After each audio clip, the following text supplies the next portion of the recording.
Well, good evening, Derby Jack. It is Monday evening. You know, this morning, I think it was this morning, I sometimes forget what speech I had done prior. Um, well, anyway, let me just say this. You know, now that I have come to the point of recognizing the shape of the world, how important it is, and how, because of this, revelation for me. I mean, I've been dealing with it for almost 2 years now, fighting against the belief of it. But when you really put it up to God's Word, the science is profound. And these number crunching monkeys, human monkeys, they don't have a clue. I was listening a little earlier to a guy who was having a guest on his panel who was a flat earther. And this guy was a numbers guy, and he's talking, do you know how you flat earthers say that you can't feel the spin? Well, it's so slow compared to, he's going 0.000, all these zeros point, and you don't even feel it's like, but we're supposed to be flying through. Here's the thing, though. Let's get away from all the semantics of scientism. I want to get right down to the heart of why. Why the lie was perpetuated. Why the lie had to become.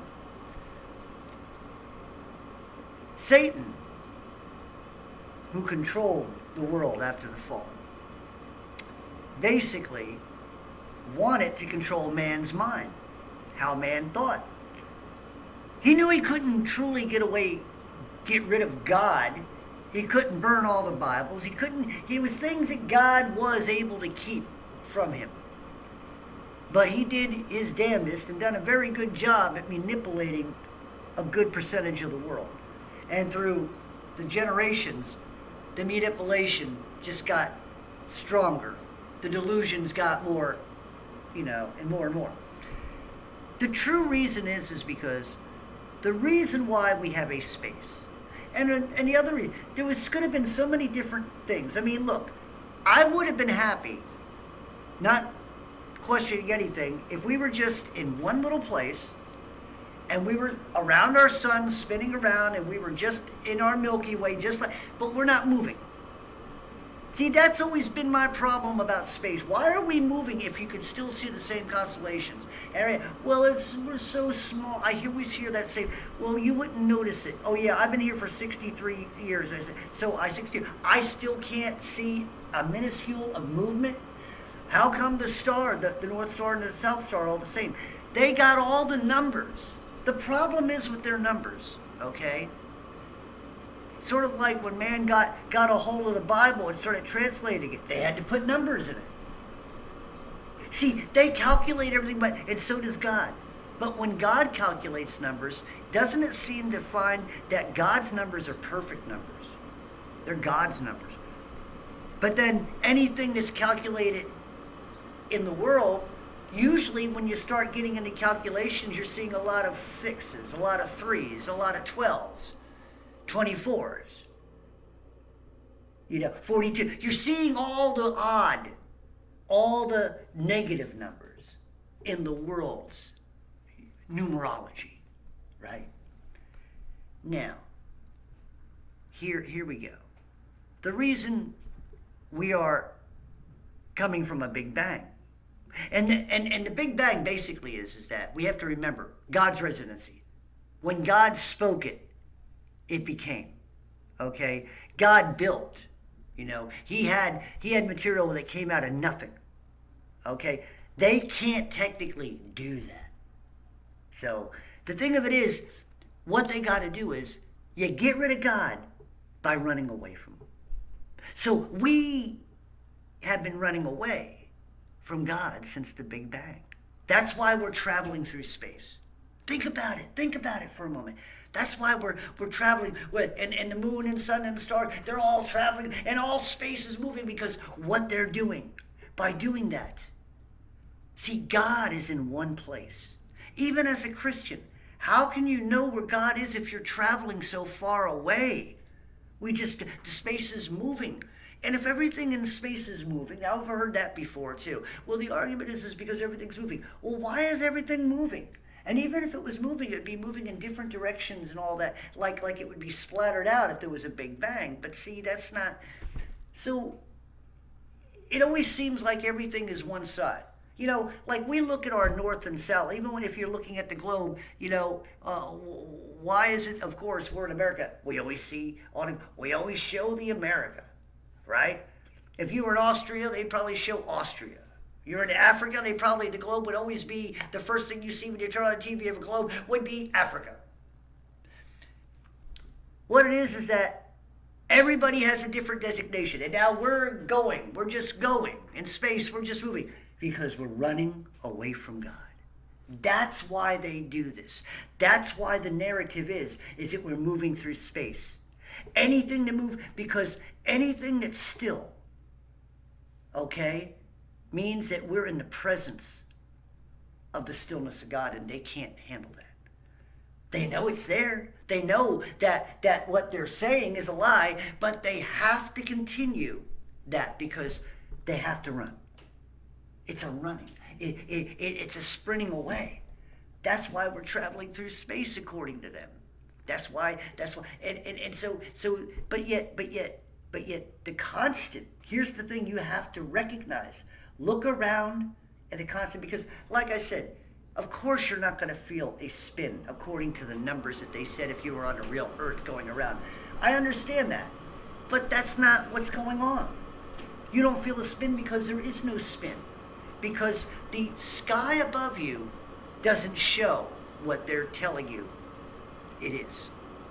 When I look up every night, I can pretty much know if there's no clouds, which is very hard now because they got the chemtrails day and night, you know. They're paying these pilot monkeys a whole lot of money to spray that crap over their own neighborhoods. Doesn't that make sense? I'm going to poison my family today. Okay, so if we don't have cloud coverage or fake clouds and chemtrails, then you can see the stars, and lo and behold, there's the Big Dipper, there's the Small Dipper, right? There's all the dippers, and there's all the other that's always been in the same place at the same time every night, and when it changes seasons. And what did God say? They were up there for. So if they're up there for, see, how can we be traveling through space? See, one has got to be real and the other's got to be unreal. So if we're traveling through space, we wouldn't have the constellations above us because they would change to tell the seasons. I'm sorry, flat Earth is real because your Earth that's flying through space can't resolve the stars. You can't resolve seeing the same constellations every night. You can't resolve that. Through going through space. You could say all the bullshit numbers and you could say this and say that. Oh, space is so big, you just don't realize, and blah, blah, blah. And if those stars are so far away, Christians, if those stars are so far away, if they're going to fall to the earth according to the Bible, for you Christians who do believe the Bible, right? How long are we going to have to wait until they get there? Because some of them, and a lot of them are burned out according to that cosmology. So if you're a Christian, why are you following a natural man's cosmology? Why are you following a Big Bang when you should be following why are the stars, and asking the questions? Why are the stars in the same place all the time? Why is the constellations always the same? You can't travel through space and have the constellations the same. It doesn't make any sense. It can't happen.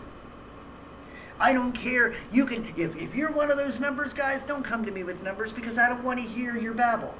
And that's exactly what it is, scientism babble. Just exactly what Paul told Timothy, you know, the babble, you know, the scientism, you know, mockery of God. But that's why they're rolling through space. That's why they want to go to other planets, according to them. Why? That's why they want you to think that there's more out there, to make you think that, well, we're gonna work our way up and get out. You know, we're gonna be a great people, because what they're doing is they're taking the glory of God and putting it and instilling it in themselves. So we're running away from God and we're stealing His glory as we travel through this. Yeah. Spinning around and around the sun as it Yeah. Okay. In a vacuum, mind you, we're moving. Now, I do have a question about that. If there were to be a Big Bang and a vacuum, we'd be pushed out, but wouldn't we eventually stop? There would be no, in a vacuum, wouldn't the momentum be kind of deadened? Thought I'd mention that. I'm not even a scientist. It's just something that occurred when I remember when I was in ninth or 10th grade. Anyway, something that for most of you scientific people, I'm not saying that all science is bad. I'm just saying that most of the science that's running this world is scientism. It's a cult. Um, Other cults out there on top of all this are who work with all this. All media is is part of the cult. All your private societies are, of course, they are the pinnacle of cults. Universities are cults. I am beginning to believe that most of your hospitals and administrations are also cult members. Of course, education is a bunch of warlocks and witches. We need to burn them at the stake and keep them away from the children, but we can't seem to do that. So this is what's going on in your world. The apostasy. The apostasy is run by a bunch of eggheads who actually, and they are. It's a scientist right now. Your biochemist, the madmen of science.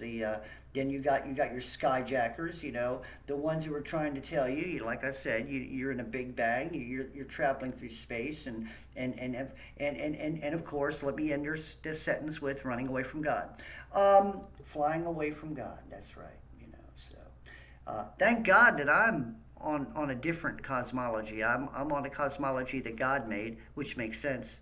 It goes around me. The sun and moon goes around me, and the earth stands still the way it should.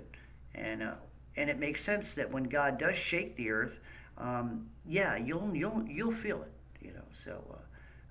And for all you scientists, if and Christians, if the world's going around, go back into the Bible and try to explain to yourself as a Christian, if you still believe in space, how God stopped the sun and the moon.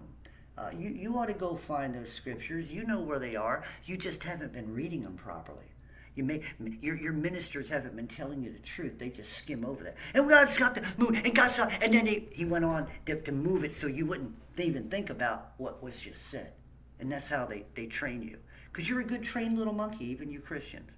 Good trained little monkeys, They give you a banana with a Bible verse on it, and you peel it open and you just swallow it. You don't even read the verse. You'd rather have a fortune cookie. I can imagine if a minister started handing out fortune cookies and people would crack them open. They'd eat those cookies because that's a fortune. See how manipulated you are? You dear Christians, acting like the little monkeys of the world, flying through space, running away from God. Well, I guess that's all I can say.